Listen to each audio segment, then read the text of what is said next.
सुप्रभात बच्चों। हिंदी की कक्षा में आप सबों का हार्दिक अभिनंदन। बच्चों, हम पुनः शरद जोशी रचित रेल यात्रा पाठ का अध्ययन करेंगे।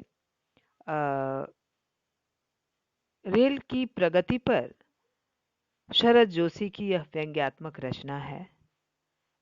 इसमें लेखक बड़े ही रोचक ढंग से रेल यात्रा में होने वाली दुर्दशा की व्याख्या की है। इस व्यंग्य में भारतीय रेल इस व्यंग्य में भारतीय रेल बीच में कहीं भी रुक जाती है, गंतव्य स्थान पर विलंब से पहुंचती है, तो उनका यह व्यंग्य दिल दिमाग दोनों को बहुत ही गुदगुदाता है, मनोरंजन करता है। भारतीय रेल की बदहाली पर बड़ा ही बारीक और सटीक कटाक्ष इन्होंने लिखा है। चलिए पाठ आगे पढ़ें। हमारे यहाँ कहा जाता है, ईश्वर आपकी यात्रा सफल करे। ऐसा कहा जाता है बच्चों, अगर हम लोग कहीं यात्रा करते हैं तो कहा जाता है कि आपकी यात्रा ये सफल हो। आप पूछ सकते हैं कि इस छोटी सी रोजमर्रा की बात में ईश्वर को क्यों घसीटा जाता है। यहाँ पर लेखक व्यंग करते हुए कहते हैं कि बात बात में, छोटी छोटी बातों में ईश्वर को हम लोग क्यों घसीट रहे हैं। पर जरा सोचिए, रेल की यात्रा में ईश्वर के सिवा आपका है कौन। मतलब यहाँ पर लेखक व्यंग करते हुए कह रहे हैं कि अगर हम रेल की यात्रा कर रहे हैं तो ईश्वर ही हमारी सहायता करते हैं। एक वही तो है जिसका नाम लेकर आप भीड़ में जगह बनाते हैं। बहुत भीड़ है तो आप ईश्वर का नाम लीजिए और भीड़ में घुस जाइए। ईश्वर आप पर मेहरबान है तो भीड़ में आप जगह बना लेंगे। भारतीय रेलों में तो यह है, आत्मा सो परमात्मा और परमात्मा सो आत्मा। यह भारतीय रेल में है।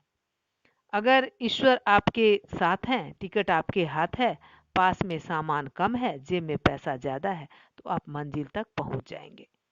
यहाँ पर लेखक कह रहे हैं कि ईश्वर अगर आपके पास हैं, आप पर प्रसन्न हैं और आपके हाथ में टिकट है, सामान अगर बहुत कम है, पैसा ज़्यादा है, तो आप सुरक्षित मंजिल तक पहुंच जाएंगे।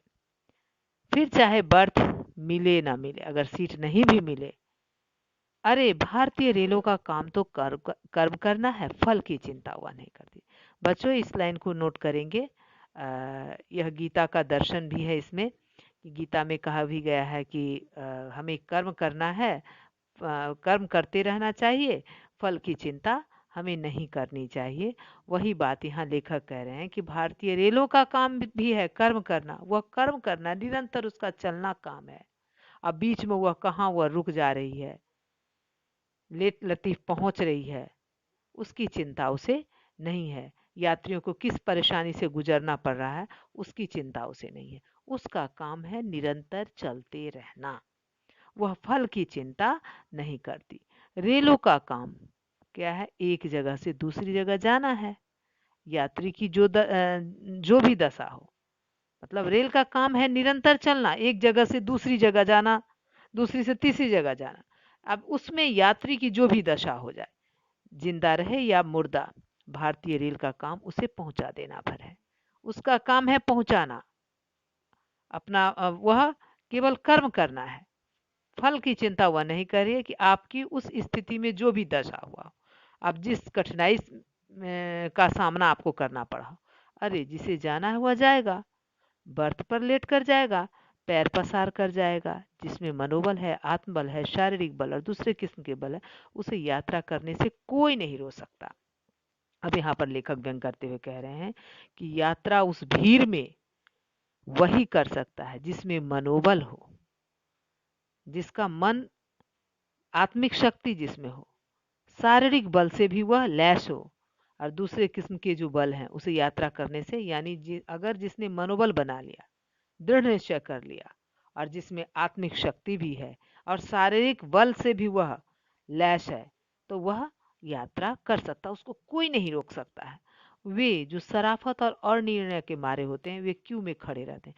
तो बच्चों यहाँ पर लेखक व्यंग करते हुए कह रहे हैं कि जो शराफत, जो सज्जन लोग हैं, जो नहीं कर पाने की स्थिति में है, वो क्या है, उस लंबी लाइन में खड़े रहते हैं और वेटिंग लिस्ट में पड़े रहते हैं, वेटिंग लिस्ट में वो पड़े रहते हैं। लेकिन जो भीड़ में घुस गए, जिसमें अपना आत्मिक बल है, जिसने अपना मनोबल बना लिया कि मुझे यात्रा करनी है चाहे मुझे कितना भी कष्ट हो, वह अपने शारीरिक बल के सहारे उस भीड़ में भी अपने लिए जगह बना लेता है। लेकिन जो शराफती लोग हैं, जो सज्जन किस्म के लोग हैं, जो निर्णय नहीं कर पाने की स्थिति में, वो लंबी लाइन में खड़े रहते हैं। ट्रेन स्टार्ट हो जाती है और वे सामान लिए दरवाजे के पास खड़े रहते हैं। भारतीय रेलें हमें जीवन जीना सिखाती है।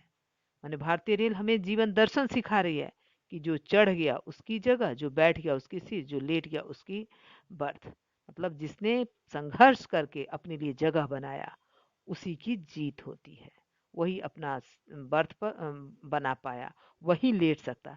अगर आप यह सब कर सकते हैं तो आप राज्य के मुख्यमंत्री भी हो सकते हैं। मैंने कहने का मतलब यह है कि हमें कुर्सी लेने के लिए भी उतना ही संघर्ष करना पड़ता है। भारतीय रेलें तो साफ कहती हैं, जिसमें दम उसके हम।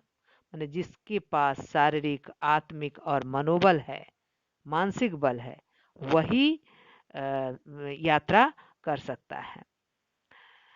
आत्मबल चाहिए मित्रों हमें। जब रेलें नहीं चली थी, यात्राएं कितनी कष्टप्रद थी। मतलब रेल में यात्रा करने के लिए आत्मबल चाहिए। बहुत लोग भीड़ में जाने से कतराते हैं, घबरा जाते हैं, तो वो क्या है, वेटिंग लिस्ट में पड़े रह जाते हैं। और जो साहस करके उस भीड़ को रौंदते हुए अपने लिए जगह बना लेते हैं, वही यात्रा कर पाते हैं, अपनी मंजिल तक पहुंच पाते हैं, लक्ष्य तक पहुंच पाते हैं। जब रेलें नहीं चली थी, यात्राएं कितनी कष्टप्रद थी। यहाँ पर कह रहे हैं लेकिन जब रेल नहीं थी तो यात्रा उस समय भी कष्टप्रद थी। आज रेल चल रही है तो यात्रा उतनी ही कष्टप्रद है।